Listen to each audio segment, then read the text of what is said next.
자, 우리가 지난주에 나눴던 말씀 같이 한번 생각해 보시죠. 자, 하나님께서 이스라엘을 포기하지 않으신다, 이렇게 말씀하고 있습니다.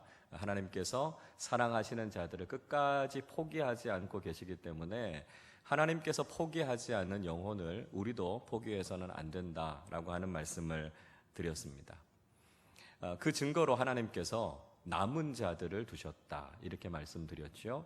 엘리야 시대 때 7,000명의 바알에 무릎 꿇지 않은 남은 자들을 두셨던 것처럼 이 시대에도 하나님께서 믿음의 순결함을 지키며 살아가는 남은 자들을 두셨다라고 하는 거죠. 나만 혼자 있는 게 아닙니다. 우리 주변에 여전히 믿음을 지키면서 끝까지 싸우고 있는 분들이 참 많이 있어요. 그래서 우리 주변을 같이 돌아보고 믿음으로 살아가는 사람들과 함께 손을 잡고 우리가 거룩한 연합을 이루어가는 것이 우리의 믿음을 지키는 데 있어서 굉장히 중요하다 하는 것을 알게 됩니다. 자, 남은 자가 된 것도 역시 행위로 된 것이 아니라 은혜로 된 것이다 말씀드렸습니다. 우리가 남은 자가 된 것, 우리가 그만한 자격이 있기 때문이 아니고요, 우리가 잘해서가 아니라 그것도 하나님의 은혜라는 것이죠.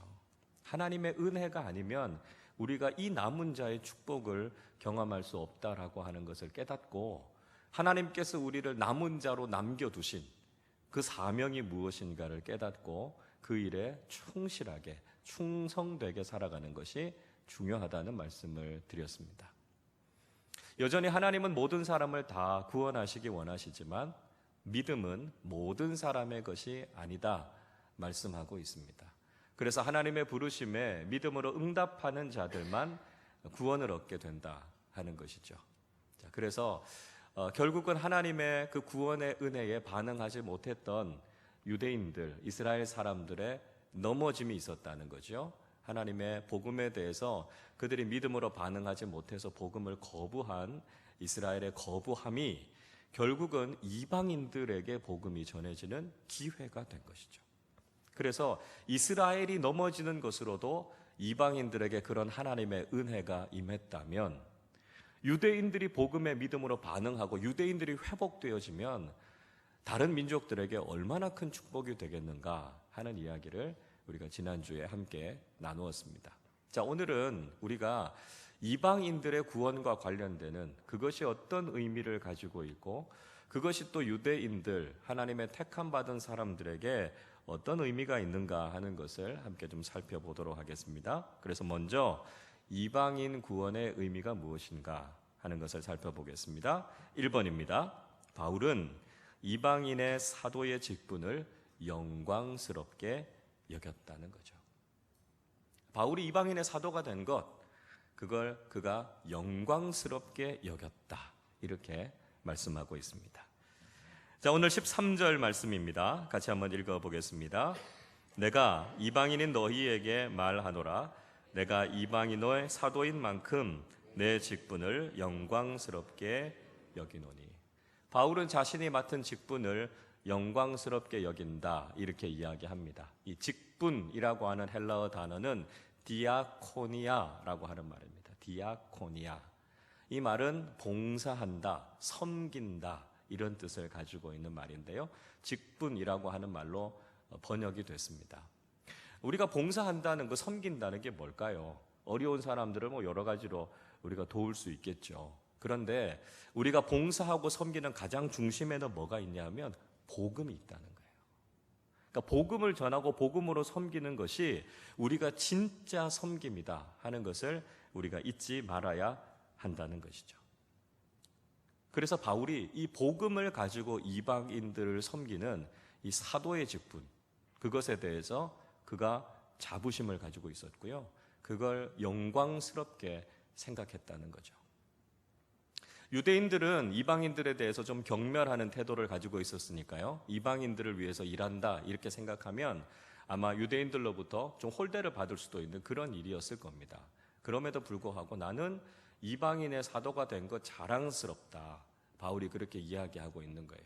자, 중요한 건 그게 유대인을 향한 사역이냐 이방인을 향한 사역이냐, 그게 중요한 게 아니고요, 그 대상이 중요한 게 아니고요, 그 내용이 중요한 겁니다.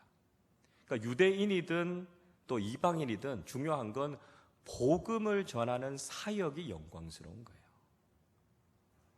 그러니까 그 대상이 누구이든지 간에 그들에게 복음이 전해진다라고 하는 것, 그게 중요한 것이고요. 그게 영광스러운 거죠. 그래서 우리가 우리의 삶을 통해서 예수 그리스도의 복음을 전할 수 있다는 것, 그게 영광스러운 거고요. 그게 존귀한 것이다 하는 사실을 우리가 잊지 말아야 된다는 것이죠. 그러니까 세상 사람들은 우리가 가지고 있는 직업에 대해서 귀천을 따집니다. 어떤 일을 하면 이 사람 참 귀한 일을 한다. 또 어떤 일을 하면 이 사람 참 보잘것없고 하찮은 일을 하네. 사람들은 그렇게 직업의 귀천을 따집니다. 그런데 세상 사람들이 보기에 어떻든지 간에 우리가 하고 있는 그 일을 통해서 예수 그리스도의 복음이 전해진다면 우리가 하는 그 일은 귀중한 일이라는 거예요. 존귀한 일이라는 거죠. 우리가 무엇을 하든지 간에 우리가 하는 그 일을 통해서 예수님의 복음이, 예수님의 사랑이 전해지고 있는가, 그것이 우리에게 가장 중요하다라고 하는 것을 우리가 잊지 말아야 한다는 것이죠. 제가 일산에서 잠깐 산 적이 있었습니다. 제가 일산의 아파트에서 살고 있을 때 왜 일주일에 한 번씩 이렇게 아파트에서 장이 열리잖아요. 그래서 여러 물건 파시는 분들이 이렇게 와서 파시는데 그 중에 게장을 파시는 집사님이 한 분 계셨습니다. 여러분 게장 좋아하세요? 게장? 양념게장, 간장게장 이렇게 큰 대야에 하나씩 이렇게 가지고 와서 거기서 이렇게 게장을 파시는 거예요. 근데 그 게장이 굉장히 맛있습니다. 그래서 좀 사 먹었던 기억이 나요. 그래서 그걸 이렇게 파시면서 저희가 이제 이야기를 좀 나누다 보니까 이분이 교회를 다니시는 집사님이구나 한 걸 알게 됐고요. 그러면서 그런 이야기를 하시더라고요. 목사님, 저는 이거 게장 많이 팔아서 부자 되는 거 그게 제 목표가 아니에요. 저는 이거 팔아서 선교하는 일을 위해서 씁니다. 이런 이야기를 하시더라고요. 그래서 기독교 방송에 선교 헌금도 보내고 특별히 이분이 청소년들을 선교하는데 굉장히 열심히 있으시더라고요. 그래서 청소년들에게 장학금을 수십 명을 그렇게 해서 학비도 대주고 그러면서 너 교회 다녀야 된다, 너 예수 믿어야 바르게 돼, 이런 이야기 하면서 청소년들을 세우는 역할들을 굉장히 열심히 하신 거예요. 자, 여러분, 이분이 하나님 앞에서 어떻게 보여질까요? 그분은 그냥 하나님 앞에서 게장 파는 게장 장사가 아닙니다. 주님의 복음을 전하는 선교사죠, 선교사. 그러니까 내가 무슨 일을 하든지 간에 내가 하는 그 일을 통해서 주님의 생명의 복음, 진리의 복음이 전해지느냐, 그게 중요한 거예요. 그리고 복음을 전하는 나의 직분, 이게 얼마나 존귀하고 영광스러운가 하는 것을 우리가 기억해야 된다 하는 것이죠. 자, 2번입니다. 이방인의 구원은 유대인의 시기를 불러 일으켰다 하는 것이죠. 바울이 계속해서 이야기하는 거죠. 이방인의 구원은 유대인으로 하여금 시기심이 일어나게 해서 유대인들이 그 시기심 때문에라도 하나님께 돌아오게 하시기 위한 하나님의 방편이다 하는 말씀을 계속해서 하고 있습니다. 14절 말씀 같이 읽어보겠습니다. 이는 혹 내 고륙을 아무쪼록 시기하게 하여 그들 중에서 얼마를 구원하려 함이라. 이방인의 구원은 이방인에게도 의미가 있지만 유대인에게도 시사하는 바가 크다는 거죠. 왜요? 유대인의 마음에 시기심이 일어나서 우리도 하나님 앞에 더 가까이 나가고 하나님의 복을 받게 하기 위한 계기가 되는 것이죠. 자, 그러니까 하나님께서 복음을 듣게 하고 예수를 믿게 하는 데는 여러 가지 방편이 있는 겁니다. 하나님께서 여러 가지 방법을 사용하셔서 결국은 그들을 구원하시기 원하신다라고 하는 걸 알 수 있습니다. 그래서 우리가 어떻게 예수를 믿게 됐는가 하는 이야기를 쭉 나누다 보면 재미있는 이야기들 참 많이 듣게 됩니다. 참 다양하게 예수를 믿게 됐구나 하는 이야기들을 들을 수 있습니다. 저처럼 어릴 때부터 어머니 뱃속에서부터 교회를 다녔던 모태신앙 그리스도인들도 아마 이 자리에 여러분 많이 계실 겁니다. 또 어떤 분들은 사도 바울처럼 진짜 하나님의 강권적인 은혜가 아니면 절대 예수 안 믿을 사람이었는데 하나님께서 정말 기적 같은 사건을 일으키셔서 하나님 앞으로 무릎 꿇고 이렇게 꼬꾸라지게 해서 돌아오게 하신 분들도 있을 겁니다. 또 어릴 때 아무 생각 없이 그냥 사탕 주니까, 맛있는 거 주니까 친구 따라 교회 학교 갔다가 그렇게 해서 그냥 그대로 그냥 주님 만나고 신앙생활 쭉 하시는 그런 분들도 있을 거고요. 또 군대에서 초코파이 때문에 세례받고 지금까지 예수 믿는 분들도 있을 겁니다. 아마 여기 앉아서 이야기를 들으면 예수 믿게 된 이야기들이 다 다양한 이야기들이 굉장히 많을 겁니다. 무슨 이야기입니까? 하나님께서 여러 가지 방법을 통해서 우리를 부르시는 거예요. 우리를 구원하시는 거죠. 유대인들도 마찬가지입니다. 이방인들이 구원받게 해서 그것 때문에 그 안에 질투심, 시기심이 일어나서라도 하나님께 돌아오게 하시기 원하는 하나님의 마음이 그 속에 담겨져 있는 걸 볼 수 있습니다. 그거 보면 하나님께서 얼마나 특별한 섭리로, 얼마나 특별한 은혜로 우리를 구원하셨는가 하는 것을 우리가 알게 된다는 것이죠. 자, 3번을 보시죠. 유대인의 구원은 모든 그리스도인들에게 축복이 된다 하는 것입니다. 유대인의 구원이 우리 모든 믿는 사람들에게도 큰 축복이 된다는 것이죠. 15절 말씀 같이 읽어봅니다. 그들을 버리는 것이 세상의 화목이 되거든 그 받아들이는 것이 죽은 자 가운데서 살아나는 것이 아니면 무엇이리요? 자, 이 말씀 좀 어려운 말씀이죠. 자, 잘 보시죠. 그들을 버리는 것이 세상의 화목이 됐다고 이야기합니다. 유대인들이 버림받은 것이 이방인들에게는 하나님과의 관계가 회복되어져서 복음을 받아들여서 그들이 구원받게 된 계기가 된 것이죠. 자, 복음을 거부한 것, 유대인들이 복음을 거부한 것도 이방인들에게 복이 됐다면 유대인들이 복음을 받아들이는 것은 마치 죽은 자 가운데서 살아나는 것이 아니면 무엇이겠느냐 이렇게 이야기하고 있습니다. 자, 이게 무슨 의미인가라고 하는 거죠.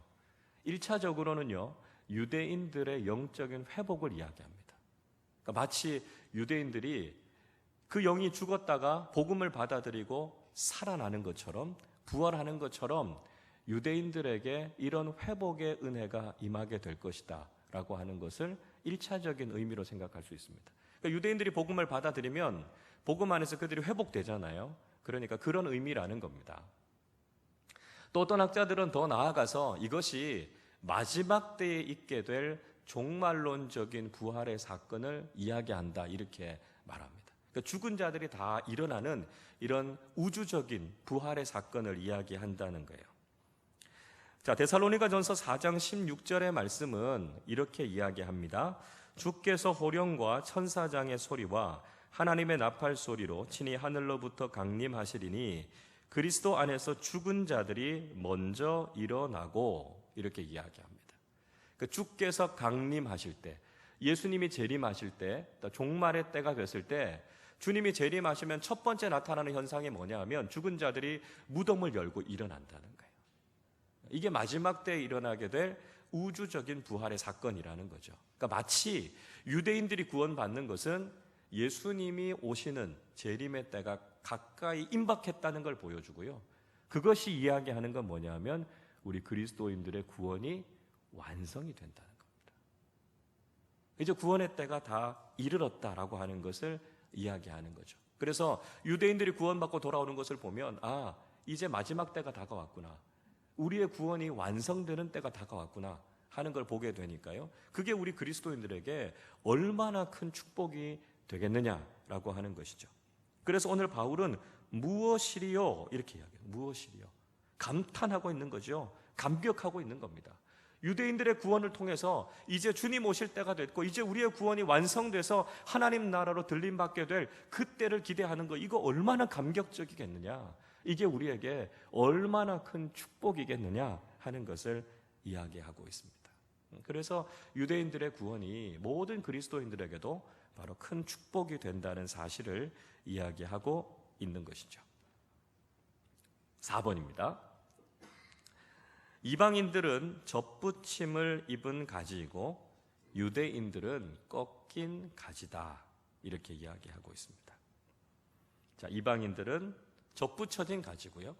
유대인들은 원래 있던 나무에서부터 꺾인 가지다 이렇게 비유하고 있습니다. 자, 16절, 17절 말씀 같이 읽어보겠습니다. 제사하는 처음 익은 곡식 가루가 거룩한즉 떡덩이도 그러하고 뿌리가 거룩한즉 가지도 그러하니라. 또한 가지 얼마가 꺾였는데 돌 감람나무인 내가 그들 중에 접붙임이 되어 참 감람나무 뿌리의 진액을 함께 받는 자가 되었은즉. 자, 처음 익은 곡식이라고 하는 이야기를 합니다. 첫 열매를 이야기하는 거죠. 하나님께서 첫 열매를 귀중히 여기시고 첫 열매를 하나님 앞에 드려서 제사할 것에 대해서 이야기하고 있습니다. 출애굽기 23장 19절을 보면 이렇게 말씀해요. 내 토지에서 처음 거둔 열매의 가장 좋은 것을 가져다가 너의 하나님 여호와의 전에 드릴지니라 말씀합니다. 첫 열매는 하나님의 것이라는 거죠. 그 첫 열매가 누구라고요? 그게 이스라엘이라고요. 하나님이 처음 택하신 민족이 이스라엘이기 때문에 하나님께서 이스라엘 민족들을 소중히 여기신다. 바울은 지금 그렇게 이야기하고 있습니다. 자, 또 이스라엘을 감람나무에 비유하죠. 유대인들은 참 감람나무, 이방인들은 돌 감람나무 이렇게 비유합니다. 이 감람나무, 올리브 나무가 이스라엘은 아주 대표적인 농사입니다. 올리브 열매 여러 용도로 많이 쓰이죠. 올리브 기름 굉장히 중요하게 많이 쓰이는 겁니다. 자, 그에 비해서 돌 감람나무라고 하는 것은 올리브 열매를 맺지 못하는 나무를 이야기합니다. 그러니까 원래는 못 쓰는 나무죠. 그런데 돌 감람나무에 있었던 가지를 참 감람나무에다가 젖붙이니까 참 감람나무 열매를 맺게 되는 겁니다. 그게 이방인들의 구원에 대한 이야기죠. 그래서 돌 감람나무 가지가 참 감람나무에 젖붙여지면서 이제는 참 감람나무의 가지가 된 겁니다. 한 나무에 같이 붙어 있는 가지가 된 거죠. 그러니까 이거 영적으로 이야기하면 하나님 안에 유대인도 이방인도 함께 있게 된 겁니다. 물론 원래 있었던 가지 중에 일부는 잘려서 나간 거죠. 유대인들이 그 나무에서부터 꺾여져 나간 가지니까 일부가 잘려져 나가긴 했지만 그건 일부이고요. 또 영원히 꺾여 있는 것도 아니다라고 하는 거죠. 그래서 그림을 한번 그려보십시오. 참 감람나무에 원래의 가지도 있고 돌 감람나무에서 젖붙인 가지도 있는 거예요. 자, 그러니까 같은 나무 안에 붙어 있는 공동 운명체라고 하는 것을 보여주고 있는 것입니다. 자, 그래서 바울이 이런 이야기 하죠. 뿌리의 진액을 함께 받는 자가 됐다 이야기합니다. 그러니까 유대인이든 이방인이든 한 하나님으로부터 같은 은혜를 공급받는 공동 운명체라는 거예요. 그래서 유대인과 이방인이 서로 비난하거나 비방하거나 적대하는 것이 아니라 우리는 하나님 안에 하나라는 거죠. 그래서 서로 믿음으로 격려하고 함께 세워져 나가야 되는 공동의 운명체라고 하는 것을 이야기하고 있습니다. 여러분, 우리 그리스도인이 그런 의식을 가져야 된다는 거죠. 우리는 하나님 안에 하나입니다.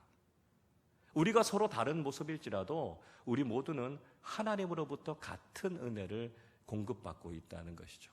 그러니까 우리 안에서 서로 비방하거나 정죄하거나 다투어서는 안 된다라고 하는 거죠. 우리는 함께 살아나가야 할 같은 생명체다라고 하는 것을 기억해야 되는 것이죠. 그래서 우리든 이방인이든 유대인이든 서로를 위해서 같이 기도하고 함께 믿음으로 세워져 가는 믿음 안에 하나라고 하는 사실을 잊지 말고 서로를 위해서 기도해야 한다는 것을 이야기하고 있습니다. 자, 5번을 보시죠. 이방인인 우리가 구원을 받았다고 교만하지 말라는 것입니다. 이방인이 구원의 은혜를 경험했습니다. 유대인은 구원으로부터 멀어진 거죠. 그래서 내가 구원받았다고 해서 교만하게 유대인들을 비난하거나 비방하지 말라는 것입니다. 18절 말씀 같이 읽어보겠습니다. 그 가지들을 향하여 자랑하지 말라. 자랑할지라도 내가 뿌리를 보존하는 것이 아니요 뿌리가 너를 보존하는 것이니라. 내가 구원의 은혜를 경험했다고 해서 구원받지 못한 유대인들을 향해서 함부로 비난하지 말라는 것이죠. 우리가 성경 말씀을 읽으면서 유대인들의 믿음의 수준이 왜 이 정도밖에 안 될까? 유대인들이 왜 이렇게 볼품없이 이렇게 신앙생활을 했을까? 우리가 그런 비판하는 태도로 성경을 읽거나 대하지 말라는 것입니다. 예수님의 제자들, 어떻게 예수님의 제자들인데 예수님을 그렇게 다 버리고 이렇게 실망스러운 모습을 보이게 됐을까? 여러분, 우리가 그렇게 비난하지 말라는 것이죠. 여러분, 우리는 다릅니까? 우리가 만약에 그 상황에 있었으면 우리는 제자들보다, 유대인들보다 더 나았을까요? 사실 우리도 별반 다를 바 없는 사람들이다라고 하는 것이죠. 그러니까 우리도 교만해야 할 이유가 없는 겁니다. 우리도 하나님의 은혜로 구원받았음을 기억하고 다른 사람들을 비난하거나 비판하기보다는 오히려 긍휼히 여기고 같이 기도하고 함께 세워져 가는 것이 중요하다는 거죠. 교만하면 누구든지 버림받을 수 있습니다. 우리 모두가 믿음으로 구원을 받은 것이죠. 우리가 무엇인가를 잘해서 구원받은 것이 아닙니다. 그래서 우리가 교만하지 않고 늘 겸손하게 하나님의 구원의 은혜 가운데 거하는 사람들이 되어야 한다는 것이죠. 자, 이것이 이방인의 구원이 주고 있는 의미다 하는 것입니다. 자, 한 페이지를 넘어가 보셔서 이제 바울은 이 믿음과 구원에 관한 문제를 다시 한번 연결해서 설명해 주고 있습니다. 그런데 특별히 이 구원과 관련해서 바울은 접붙임이라고 하는 비유를 가지고 우리에게 설명해 주고 있습니다. 구원이 마치 접붙여지는 것과 같다라고 하는 것이죠. 자, 이 의미가 무엇인가 하는 것을 설명해 주고 있습니다. 1번을 보시죠. 유대인들이 버림받은 것은 이방인들의 구원을 위함이다 하는 겁니다. 유대인들이 버림받은 것, 그건 버림받은 것으로 끝나는 것이 아니고요. 바로 그 버림받은 자리에 이방인들이 접붙여져서 거기에서 구원과 생명의 역사가 일어나게 됐다라고 하는 것을 말씀하는 거죠. 19절 말씀 같이 읽어보겠습니다. 그러면 내 말이 가지들이 꺾인 것은 나로 접붙임을 받게 하려 함이라 하리니. 자, 참 감람나무인 유대인들, 그 가지가 꺾인 거죠. 그 가지가 꺾이고 그 자리에 돌 감람나무가 접붙여진 것입니다. 그러니까 이방인을 구원하기 위해서 잠깐 동안 하나님께서 유대인들을 버리신 것이다라고 하는 거죠. 이방인의 입장에서 볼 때는 그게 하나님의 큰 은혜고요. 하나님의 놀라운 섭리라는 것을 알게 됩니다. 외형적으로 보면 누군가가 버려진 것이지만 바로 거기에서부터 하나님의 구원의 역사가 시작이 되는 거죠. 자, 이게 무엇과 같습니까?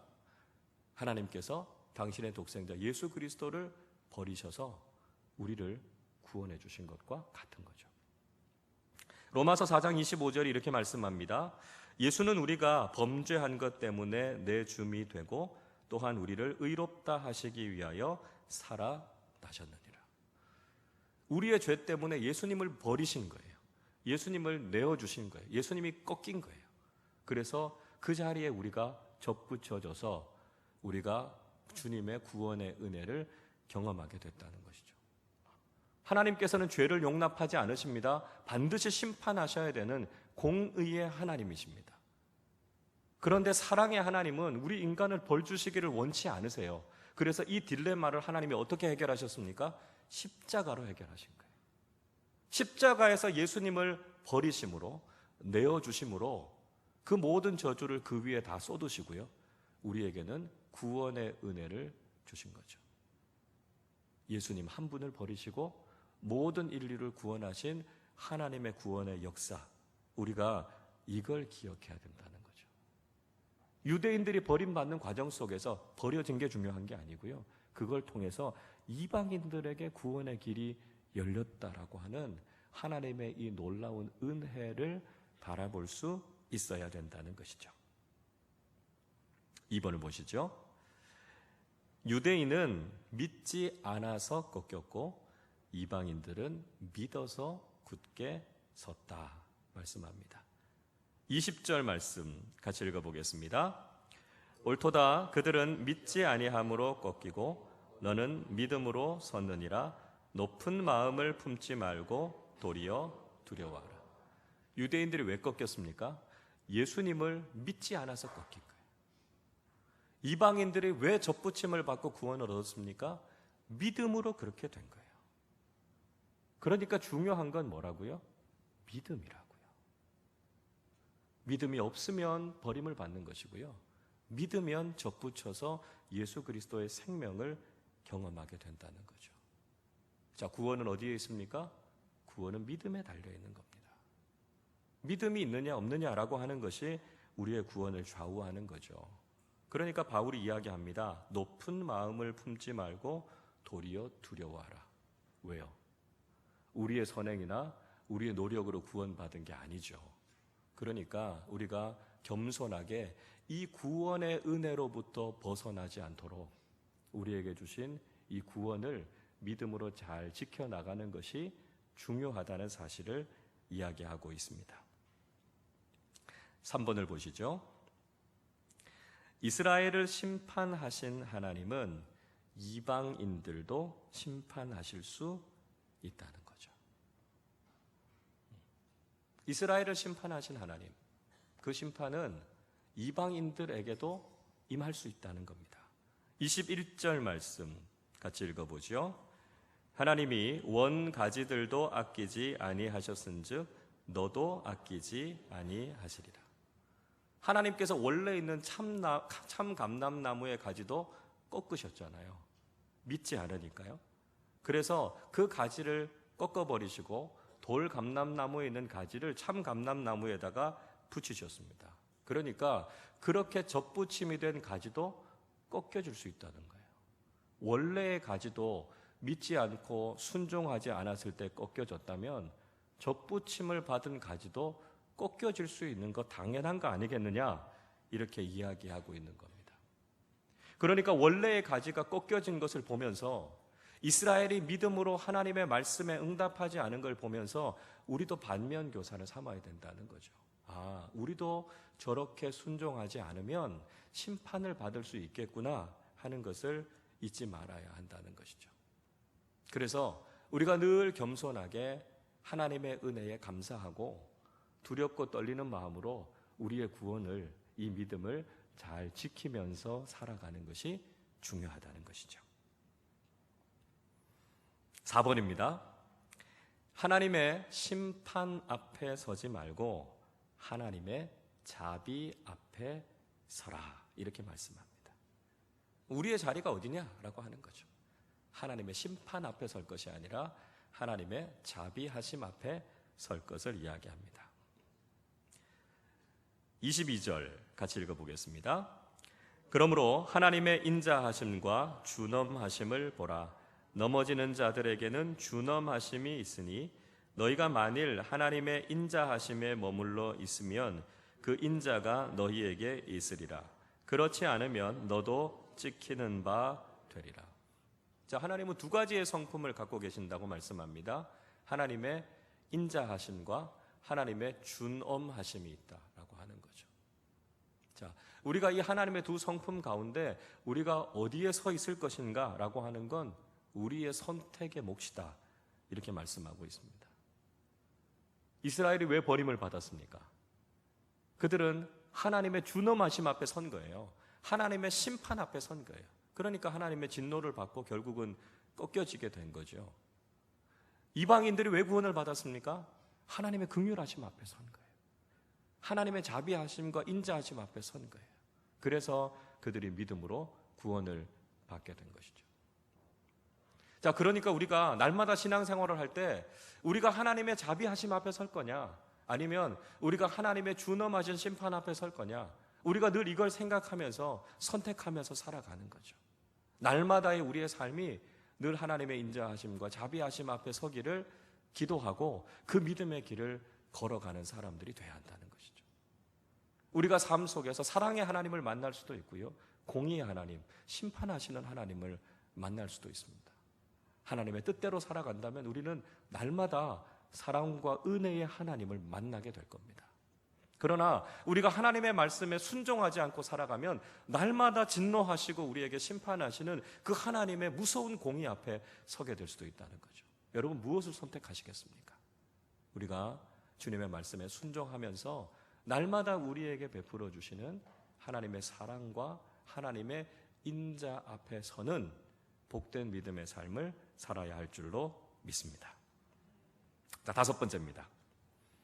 구원의 능력은 오직 하나님께 있다 하는 거죠. 구원의 능력은 오직 하나님으로부터 나온다는 것이죠. 23절 말씀 같이 읽어보겠습니다.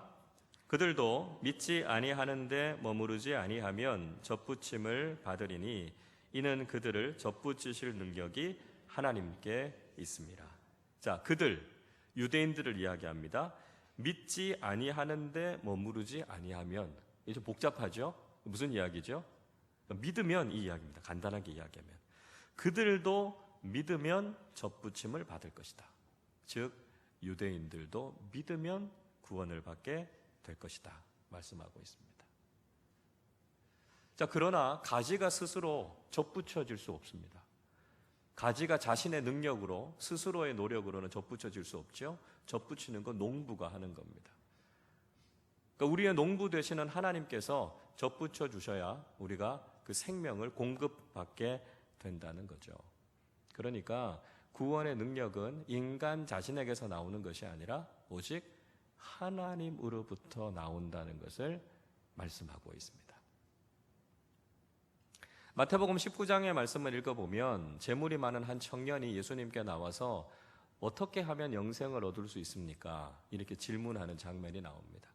예수님께서 말씀하시죠. 내가 가지고 있는 것을 다 팔아서 가난한 사람들에게 나눠주고 너는 나를 따르라. 주님께서 말씀하십니다. 자, 이 이야기를 듣고 그 청년이 근심하며 돌아갔다. 이렇게 이야기하고 있습니다. 이 청년이 돌아가고 난 이후에 예수님께서 제자들에게 말씀하시죠. 부자가 하나님 나라에 들어가는 것은 낙타가 바늘 귀로 들어가는 것보다 더 어렵다. 이렇게 말씀하십니다. 그러니까 낙타가 바늘 귀에 못 들어가잖아요. 또 이 낙타라고 번역된 히브리어는 사실은 이 밧줄이라고 하는 말로도 해석이 될 수 있습니다. 그러니까 바늘 귀에 밧줄을 끼울 수 없잖아요. 그러니까 이건 인간적으로 볼 때는 불가능하다라고 하는 거죠. 부자만 그런 게 아니라 가난한 사람도 마찬가지고 인간의 스스로의 노력으로는 도저히 들어갈 수가 없는 겁니다. 자, 그러니까 제자들이 놀라서 주님께 묻지요. 그러면 누가 구원을 얻을 수 있겠습니까? 예수님께 묻습니다. 그때 예수님께서 마태복음 19장 26절에서 이렇게 말씀하십니다. 예수께서 그들을 보시며 이르시되 사람으로는 할 수 없으나 하나님으로서는 다 하실 수 있느니라. 아멘이죠. 사람은 안 됩니다. 사람은 아무리 노력해도 자신을 구원할 수 없습니다. 오직 구원의 능력은 하나님께 있다는 거죠. 구원과 영생의 능력이 오직 하나님께로부터 나온다는 것을 깨닫고 하나님의 은혜로 우리가 구원의 접붙이심을 입게 될 때 우리가 구원을 받게 된다는 거죠. 그것은 무엇을 통해서요? 오직 믿음을 통해서 구원을 얻게 된다는 사실을 이야기하고 있습니다. 자, 마지막 6번째 보시죠. 이방인을 구원하신 하나님께서는 기꺼이 유대인들도 구원하신다는 거죠. 자, 구원의 능력이 하나님께 있습니다. 하나님이 이방인들도 구원하셨어요. 그러면 하나님이 당연히 유대인들도 구원하시지 않겠느냐 하는 것이죠. 24절 말씀 같이 읽어보겠습니다. 내가 원돌 감람나무에서 찍힘을 받고 본성을 거슬러 좋은 감람나무에 접붙임을 받았으니 원가지인 이 사람들이야 얼마나 더 자기 감람나무에 접붙이심을 받으랴. 이방인들은 원래 구원으로부터 굉장히 멀리 있었던 사람들 아닙니까? 돌 감람나무입니다. 그러니까 본성적으로 감람나무 열매를 맺을 수 없는 존재들이었습니다. 그런데 그들이 참 감람나무에 접붙임이 되면서 그들의 본성을 거스른 거예요. 그러니까 본성을 극복한 거죠. 그래서 구원의 열매를 맺게 된 겁니다. 이게 아주 기적적인 일이 일어나게 된 거죠. 이게 이방인의 구원입니다. 자, 그렇다면 유대인들은요, 원래 참 감람나무의 가지였습니다. 원래 열매를 맺을 수 있는 가지였는데 그 나무로부터 그냥 떨어져 나온 거죠. 그러니까 돌 감람나무 가지보다 접붙이는 게 훨씬 더 쉽겠죠. 원래의 나무니까요, 부작용 없이 그냥 잘 접붙임이 될 겁니다. 그리고 열매를 맺는 것도 훨씬 더 쉬울 겁니다. 하나님께서 믿음으로 이방인도 이렇게 구원하셨다면 유대인들도 구원하지 않으시겠느냐 하는 것을 사도 바울이 이야기하고 있는 것이죠. 자, 이방인의 입장에서, 이방인은 우리의 입장에서 정말 구원받지 못할 우리가 하나님의 놀라운 은혜로 구원받았습니다. 그것에 대해서 감사해야 되죠. 그리고 여전히 아직도 유대인들은 거부하고 있습니다. 우리가 그것에 대해서 비난하거나 비방할 것이 아니라 하나님께서 그들도 구원하실 것을 믿고 우리가 쉬지 말고 그들에게 주님의 복음을 전해야 하는 것이죠. 오늘 내가 구원의 은혜를 입고 이 자리에 있는 것, 그걸 생각할 때마다 우리가 하나님 앞에 감사하고 감격하는 마음을 잊지 말아야 합니다. 그리고 아직 주님께 돌아오지 않은 많은 사람들이 있습니다. 그들을 정죄할 것이 아니라 하나님께서 그들도 구원하실 것을 믿고 우리가 성실하게 그들에게 주님의 복음을 증거할 때 하나님께서 놀라운 구원의 역사를 이루실 줄로 믿습니다. 그 구원의 은혜 안에 우리 모두가 하나 되어져서 구원의 그 은혜와 감격을 찬송하며 하나님 앞에 영광 돌려드리는 믿음의 사람들이 되시기를 주님의 이름으로 축원합니다.